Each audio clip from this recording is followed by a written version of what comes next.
o Dr. Vitor Evangelista. É preciso fazer uma pequena introdução. O professor Ronaldo Abraham nos solicitou que encontrássemos um neurologista jovem e com grande interesse em história da neurologia. E o primeiro que me veio à cabeça foi o Dr. Vitor Evangelista. Então, eu o convidei e ele está hoje aqui para apresentar o tema chamado A Amizade entre Bron-Sequard e Dom Pedro II. Por favor, Dr. Vitor. Bom dia a todos. Eu sou o Vitor Evangelista. Eu sou residente de neurologia da UFRJ e eu vou apresentar aqui para vocês a aula Amizade entre Dom Pedro II e Bron-Sequard. Antes de começar, só queria agradecer as pessoas que me inspiram todos os dias. Em primeiro lugar, o professor Péricles, que me convidou para dar essa aula aqui e que foi a primeira pessoa que me fez apaixonar por história da neurologia nas aulas dele. O professor Flávio Costa, da UFRJ, o professor Marcos Martins, da UFRJ, meus colegas de residência e minha colega Sofia, residente da UERJ, que me ajudou a montar a aula aqui e compartilha comigo muito da paixão por história da neurologia também.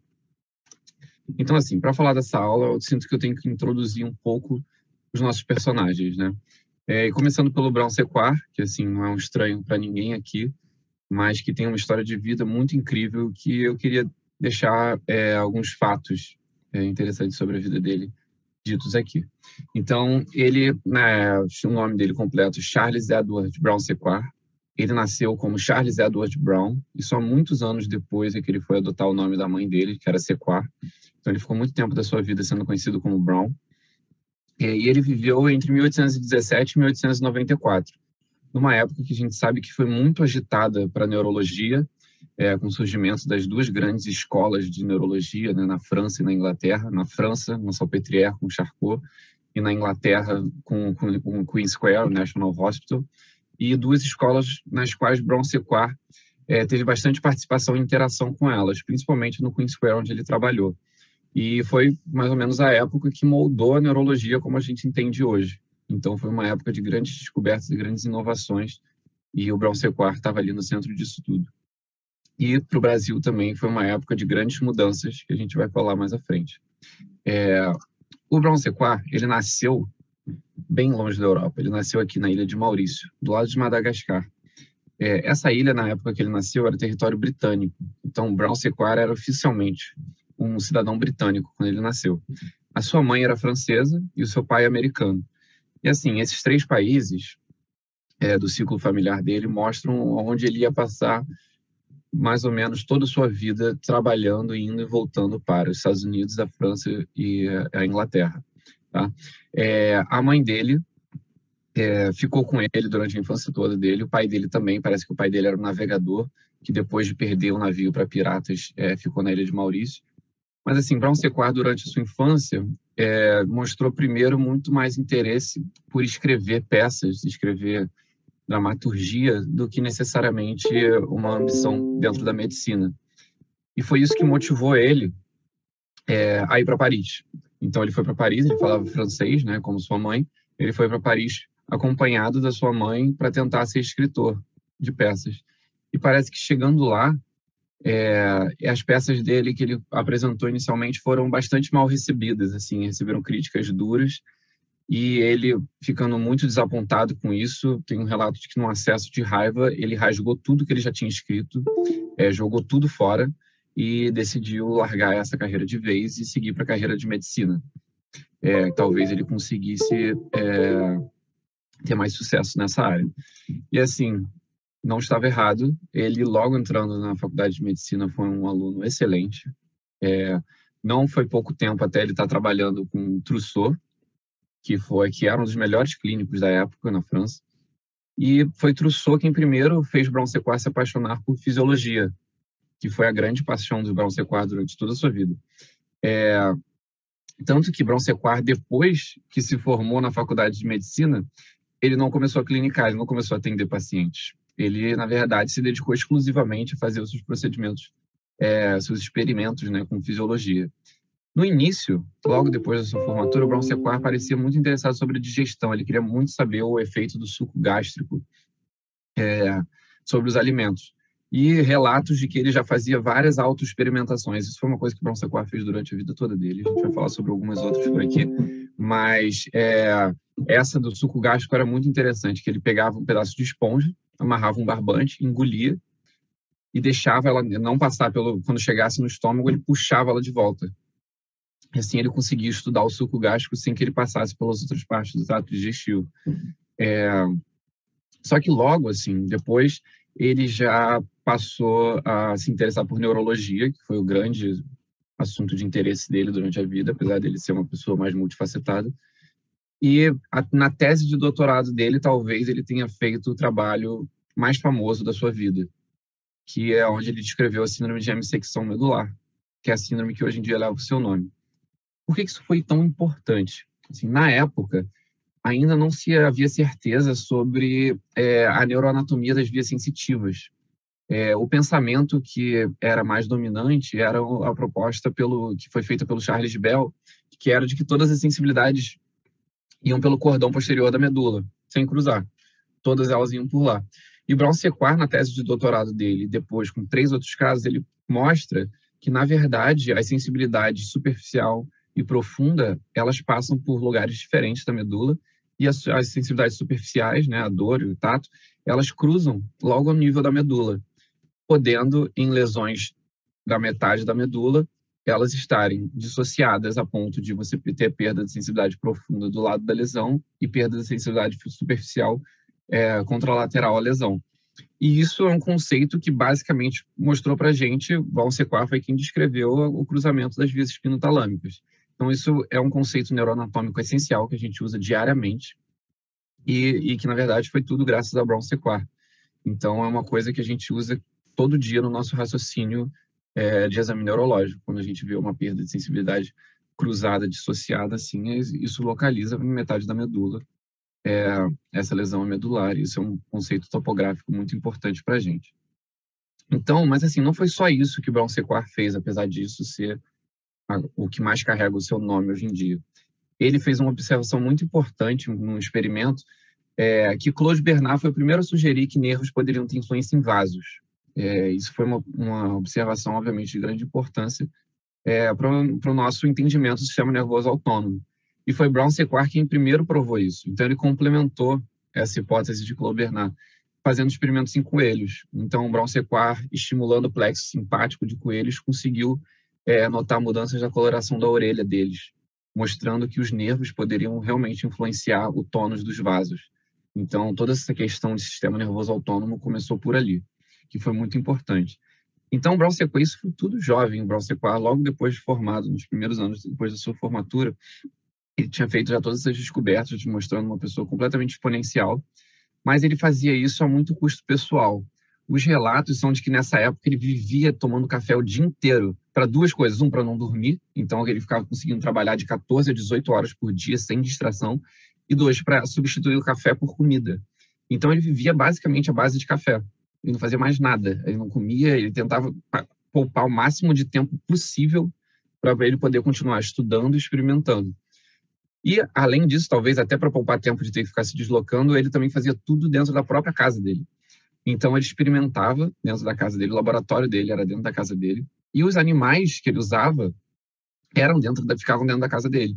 Então, a casa dele não só tinha sérios problemas de higiene, como ele também se alimentava na mesma mesa que ele dissecava, e perto de onde ele armazenava os animais, e, assim, era um ambiente bem complicado para a questão da saúde dele. E tem uma história de que ele já vinha perdendo um pouco a saúde e que, na verdade, durante uma dissecção, ele cortou o dedo com bisturi e fez uma infecção muito importante, ele ficou toxêmico, quase morreu, e ele, na verdade, isso foi um evento marcante para a vida dele.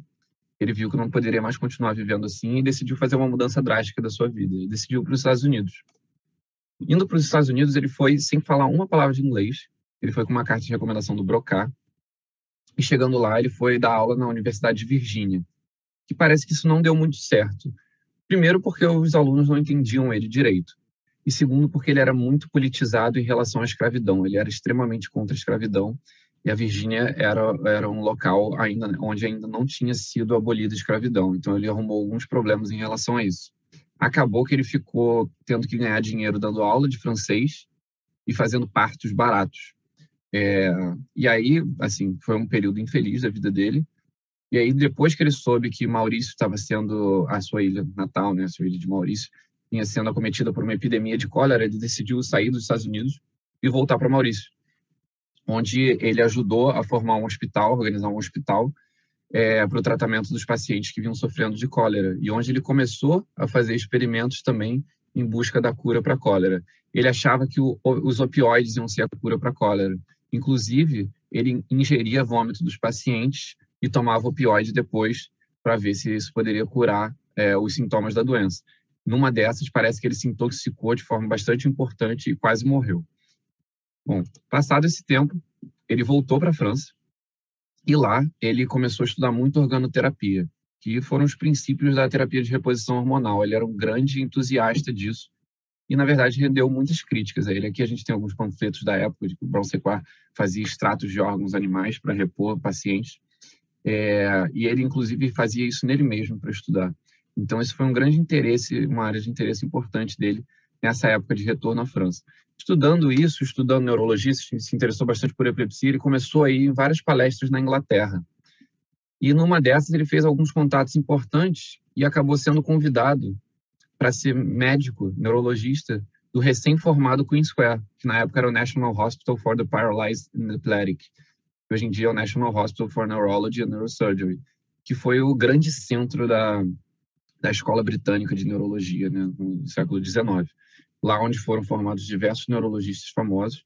E Brown-Séquard foi um proeminente neurologista lá, e foi lá que ele finalmente conseguiu honras e respeitos na carreira, e foi muito reconhecido pelo seu trabalho como neurologista clínico, e fundou uma prática privada de neurologia de muito sucesso. Então ele ganhou bastante dinheiro.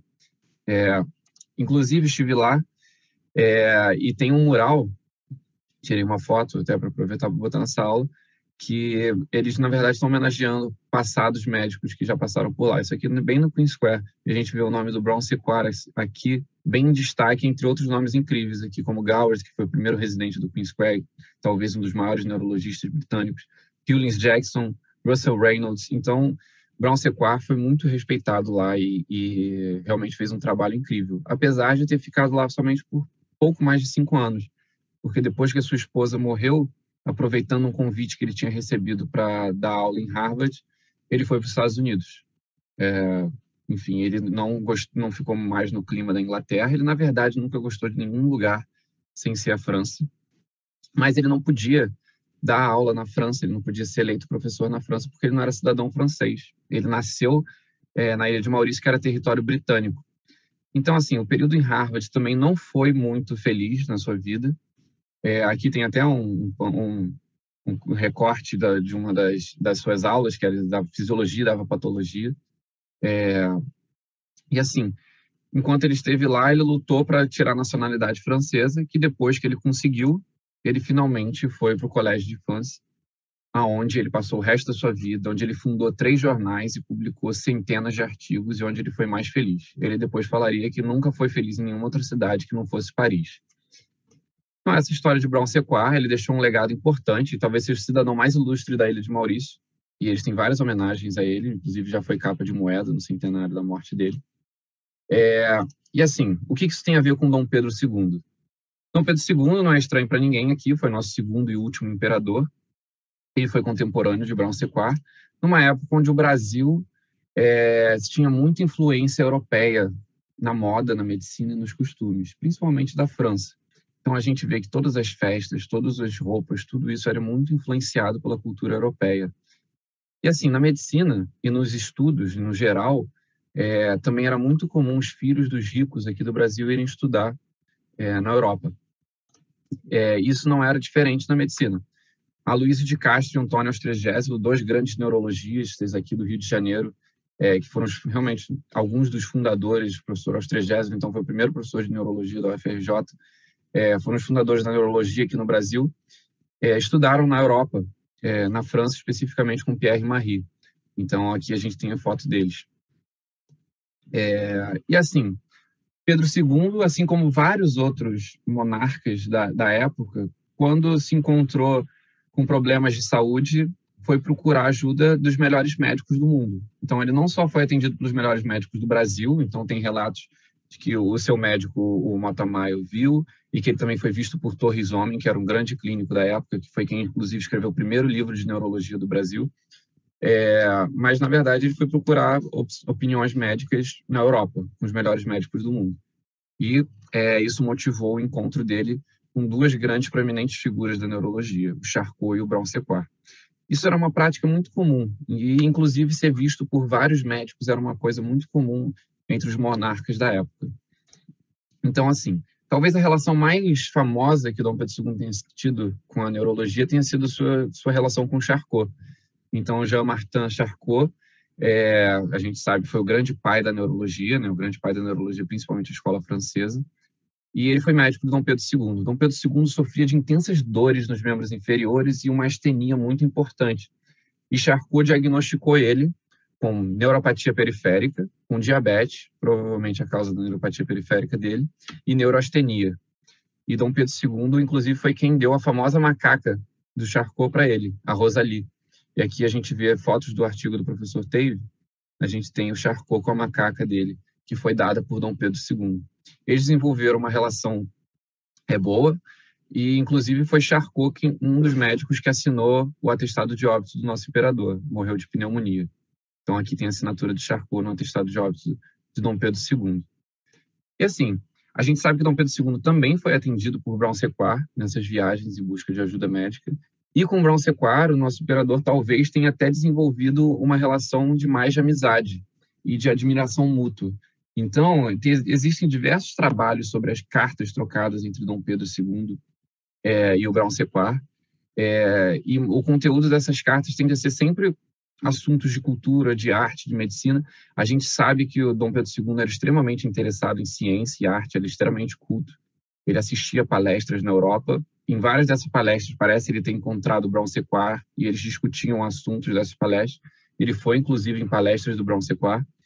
E discutiam também sobre a saúde da imperatriz, da esposa de Dom Pedro II, que parecia que sofria dores importantes na perna e mancava também. E Brown-Séquard parece que consultou ela também.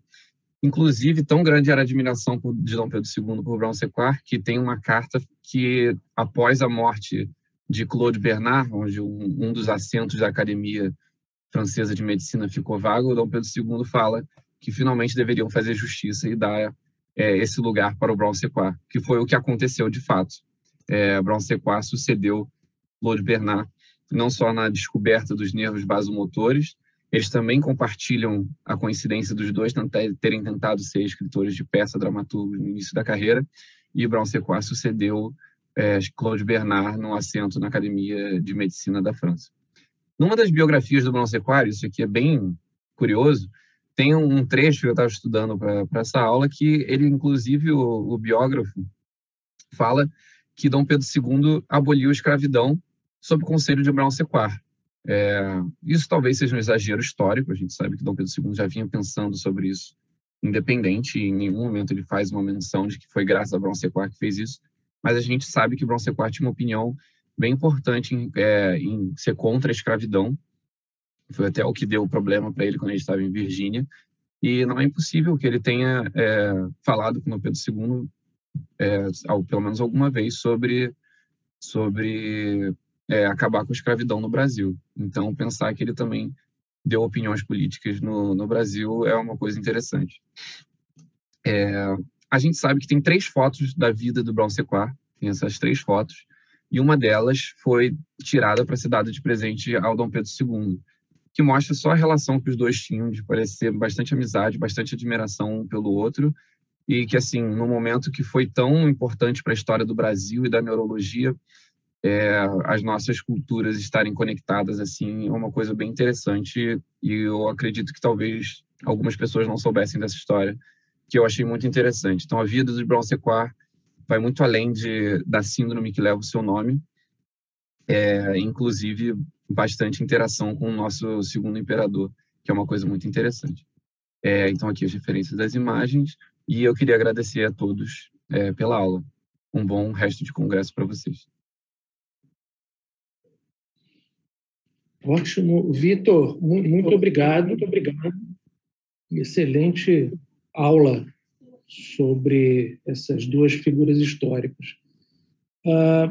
Eu vou convidar agora o professor que também não merece apresentação, porque todos já conhecem, é o professor Ilmar Correia Neto, é professor associado de Neurologia da Universidade Federal de Santa Catarina e